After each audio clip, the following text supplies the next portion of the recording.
Yang pertama ana minta maaf memotong waktu zikir antum.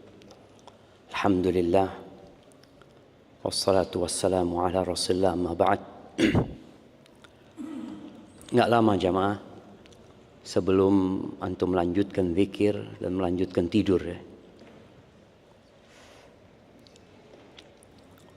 Allah Azza wa Jalla menyebutkan bahwa kelak ada hari di mana harta tidak akan berguna. Anak-anak juga demikian. Allah mengatakan yauma la yanfa'u malun wala banun illa man atallaha biqalbin salim. Kecuali mereka yang datang menjumpai Allah dengan hati yang selamat. Dan Rasul sallallahu alaihi wasallam menjelaskan bahwa di tubuh kita yang saat ini kita gunakan untuk melakukan aktivitas, baik urusan dunia atau untuk urusan agama, itu ada satu organ yang kalau dia baik, maka semuanya baik. Dan organ itu kita tahu namanya hati. Disyariatkannya ibadah puasa. Allah Azza wa Jalla mengatakan, ya ayyuhalladzina amanu kutiba alaikumus siyam kama kutiba alal ladzina min qablikum la'allakum tattaqun. Puasa ini disyariatkan agar kalian bertakwa. Di mana tempat takwa itu? Nabi alaihissalatu wasallam mengatakan at-taqwa hahuna, at-taqwa hahuna, at-taqwa hahuna. Di sini tempatnya takwa, di hati tadi. Dan ternyata hati manusia ini kadangkala kusut disebabkan ya banyaknya yang dia pikirkan. Di antara yang menyebabkan kusutnya hati adalah kelebihan makan, kelebihan minum. Sebagian kita itu hidup berwisata kuliner.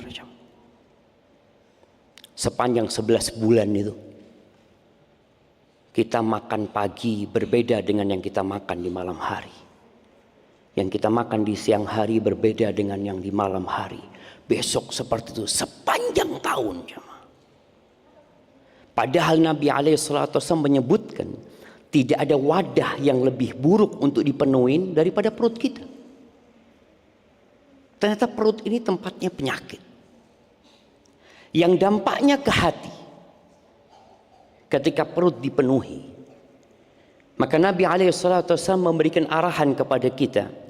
Bihasab ibni Adam luqaymat yuqimna biha sulbah. Cukup manusia itu kalau mau makan beberapa suap makanan yang membuat punggungnya tegak. Karena tujuan kita diciptakan bukan untuk makan, tapi makan itu sarana untuk melanjutkan kehidupan. Cukuplah engkau makan yang membuat punggungmu jadi tegak. Kita bisa sholat nyaman, kita bisa bekerja dengan baik, kita bisa duduk tanpa bersandar umpamanya. Cukup. Tapi kadang-kala manusia ingin lebih. Maka Nabi kasih arahan alaihi salatu wassalam. Fa in kana fala budda la mahala. Kalau ternyata dia harus makan lebih dari beberapa suap tadi, karena makanannya enak atau karena dia memang suka makan, maka Nabi alaihissalatu wasallam mengatakan fa thuluthun li ta'amihi wa thuluthun li syarabihi wa thuluthun li nafasihi. Maka sepertiga buat makanan, sepertiga buat minuman, sepertiga buat nafas. Dan subhanallah, Allah syariatkan buat kita dalam setahun itu Ramadan. Kita dipaksa untuk mengurangi kelebihan makanan. Bahkan kita ngurangin makan. Apa tujuannya? yang menjaga hati sebenarnya. Supaya pikiran kita nggak kemana-mana. Kita tidur udah sahur, selesai. Kita nggak akan mikir sarapan. Kita nggak akan mikir kalau di luar Ramadan kita akan berpikir nanti jam 9 kita mau minum kopi.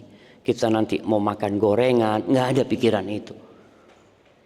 Hati kita benar-benar fokus menuju kepada Allah. Siang hari yang biasanya kita makan siang, kita nggak makan lagi. Dikurangin makan itu. Nanti habis asar sebagian kita mungkin biasa pulang dari tempat kerja, disuguhkan teh manis bersama beberapa potong cake mungkin. Itu nggak ada lagi.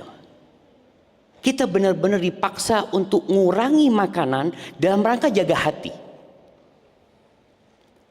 Maka tolong ketika berbuka yang biasa-biasa aja. Nabi SAW berbuka beberapa butir kurma. Dan menyuruh berbuka beberapa butir kurma. Tapi memang ada. Kita ngurangin makan sehari. Tapi di malam hari kita makannya jadi-jadian sebagian. Ada istilah balas dendam loh. Enggak. Dan Allah syariatkan puasa ini benar-benar untuk kebaikan manusia. Syahwatnya juga seperti itu. Dikurangin. Mengurangin syahwatnya. Dia yang biasa menghubungin istrinya nggak ada lagi di siang hari. Jadi kelebihan makan, kelebihan minum, dan kelebihan syahwat itu ternyata merusak hati. Maka kita disuruh untuk mengontrol. Di akhir Ramadan ada iktikaf. Sebagian orang berpikir iktikaf itu buat apa? Untuk nyari Lailatul Qadar. Untuk berburu Lailatul Qadar. Ya mungkin itu salah satu tujuannya. Tapi ternyata itu bukan tujuan utama. Karena orang bisa mencari Lailatul Qadar walaupun gak iktikaf. Dia bisa cari di rumah. Dan Lailatul Qadar itu lail, malam. Kenapa Nabi SAW iktikafnya pagi, malam, siang, pagi, malam. Terus selama 10 hari. Kok buka hanya malam harinya saja? Kalau tujuannya cari Lailatul Qadar ya udah malam hari.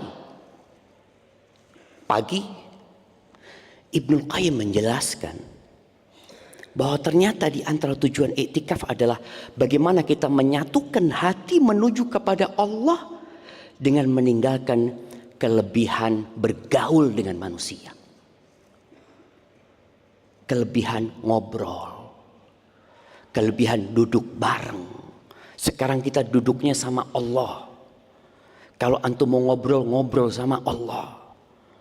Oleh karena itu tolong yang iktikaf usahakan tidak berbicara, tidak ngobrol kecuali seperlunya. Setelah itu tinggalkan. Kita ini sedang menyatukan hati menuju kepada Allah. Allah itu kadang-kadang memberikan kepada kita musibah supaya kita mengatakan apa? Inna lillah. Supaya kita tahu engkau ini miliknya Allah gitu loh. Padahal anaknya yang meninggal. Tapi yang dia ucapkan inna lillah wa inna ilaihi raji'un. Kita benar-benar akan kembali kepada Allah. Tapi sebelum kita kembali kepada Allah nantinya, kita perlu sekarang kembali kepada Allah. Salah satunya dengan iktikaf ini. Iktikaf itu ngurangin tidur kata Ibnu Qayyim. Ketika Allah menyebutkan penghuni surga, Allah mengatakan kanu qalilan minal laili ma yahja'un. Mereka tidurnya sedikit tuh penghuni surga ketika hidup di dunia. Tatajafa junubuhum 'anil madaji'. Perut mereka, lambung mereka menjauh dari tempat tidur. Sebagian kita iktikafnya itu pindah tidur. Oh, enggak, anak malam enggak tidur, siang tidur Ustaz. Iyalah Ustaz, karena malam enggak tidur. Bangun kapan? Ya sebelum zuhur. Nanti habis zuhur tidur lagi Ustaz. Sampai asar. Ya jamaah, kurangin tidurnya. Al-Imam Syafi'i ketika menyebutkan orang yang iktikaf, yang di malam harinya berharap Lailatul Qadar, Beliau menganjurkan di pagi harinya dia juga semangat beribadah. Karena tujuannya bukan hanya Lailatul Qadar, tapi bagaimana menyatukan hati untuk Allah. Aku pokoknya sedang ingin fokus sama Allah. Cukuplah aku sibuk ngobrol sama orang-orang selama 350 hari. Bayangkan Nabi SAW ketika masuk 10 hari terakhir, beliau tinggalkan istrinya. Ditinggalkan istrinya, padahal halal. Yang nggak boleh mendekati istri itu menggauli istri di siang hari di bulan Ramadan. Tapi ketika masuk 10 hari terakhir, beliau meninggalkan istri-istrinya. Mungkin seorang berpikir, Ustaz, ana masih punya istri, ana akan peduli sama istri ana. Bukankah berbuat baik kepada istri termasuk ibadah, Ustaz? Iya. Tapi engkau perlu sesekali meninggalkan semua urusan dunia itu untuk menyatukan hati kepada Allah Azza wa Jalla. Kita pernah dengar cerita Hanzalah. Ketika Hanzalah mengatakan nafaqah Hanzalah, munafik Hanzalah katanya. Ketemu sama Abu Bakar, "Lu kenapa kau ngomong kayak gitu?" kata dia. "Iya, kita nih kalau sedang bersama Nabi SAW, Nabi menceritakan tentang surga, tentang neraka. Ya Allah, semangat kita beribadah. Seakan-akan di depan kita tuh surga dan neraka. Tapi kalau kita sudah berkumpul sama keluarga, ngurusin urusan kerjaan, kita jadi lupa." Betul. Kata Abu Bakar, sama kayak anak. Ternyata itu hal yang wajar. Tapi kita perlu ada waktu khusus untuk meninggalkan itu. Benar-benar ninggalin keluarga, istrinya ditinggal, pekerjaannya ditinggal, iktikaf. Untuk mengurangi kelebihan-kelebihan yang sudah kita lakukan selama 350 hari tadi. Maka tolong teman-teman yang iktikaf, ya, handphonenya. Mungkin sebagian kita nggak ngobrol. Enggak, alhamdulillah anak fokus. Tempat anak di situ. Kalau ada orang mau ngobrol sama anak, afwan, iktikaf. Tapi handphonenya buka terus dia. Tinggalin jemaah. Kecuali yang memang harus, kalau antum harus buka sehari. Mungkin sekali anak buka pagi WA umpamanya, sore anak buka, terus anak tutup lagi sudah. Mengurangi interaksi dengan makhluk untuk fokus dengan Al-Khaliq. Itu tujuan kita iktikaf. Terus terang anak ngelihat antrian sahur, antrian berbuka, kurang pas jemaah. Karena orang panjang banget ya. Ngapain dia? Nunggu urusan perutnya. Nabi SAW nyuruh kita sahur walaupun seteguk air. Seteguk air. Ketika beliau berbuka, kadang-kala beliau berbuka seteguk air. Sahur seteguk air. Bayangin jemaah. Kita Masya Allah, pengumuman setelah taraweh, bagi yang punya kartu iktikaf, silahkan mengambil snack. Makan lagi jemaah. Kita disuruh makan lagi. Kurangi jemaah. Oke, panitia ingin berkhidmat, tafadhol. Tapi antum tidak harus ikut. Antum tidak harus ambil. Antum bisa punya buka, anak buka ini sudah. Ini buka anak, cukup buat anak. Cuma 10 hari anak mau kayak gini. Karena sekali lagi dengan kita mengurangi makan, mengurangi minum, mengurangi syahwat tadi, mengurangi ngobrol sama orang, mengurangi interaksi dengan manusia, mengurangi tidur, antum fokus sholat. Kita punya masjid, sholatnya nggak panjang. Nggak panjang sholat di tempat kita. Setelah imam assalamualaikum, selesai sholat taraweh, antum bisa sholat sendiri. Antum mau baca Quran sambil sholat. Pegang tuh Qurannya. Antum berdiri sholat, sudah baca tuh. Imamnya melihat ada yang tua, ada yang muda, yang anak-anak, sehingga bacaannya nggak panjang. Tapi antum bisa baca 1 rakaat 1 juz. Ini kesempatannya jemaah. Antum sedang iktikaf, sholat sendiri nambahnya. Tapi kalau kemudian antum sudah selesai mencukupkan diri dengan yang ada, sepertinya kurang. Cuma 10 hari jemaah. Maka tolong Iktikaf itu menyatukan hati untuk menghadap kepada Allah. Kemudian puasa itu menjaga syahwat tadi, meninggalkan makan dan minum dan syahwatnya karena Allah Subhanahu wa taala. Dan semoga Allah Azza wa Jalla memberikan taufik kepada kita untuk menyempurnakan ibadah puasa ini. Aqulu qawli hadza wa astaghfirullah li wa lakum wa li sairil mu'minin wal mu'minat fastaghfiruh innahu huwal ghafurur rahim. Assalamualaikum warahmatullahi wabarakatuh.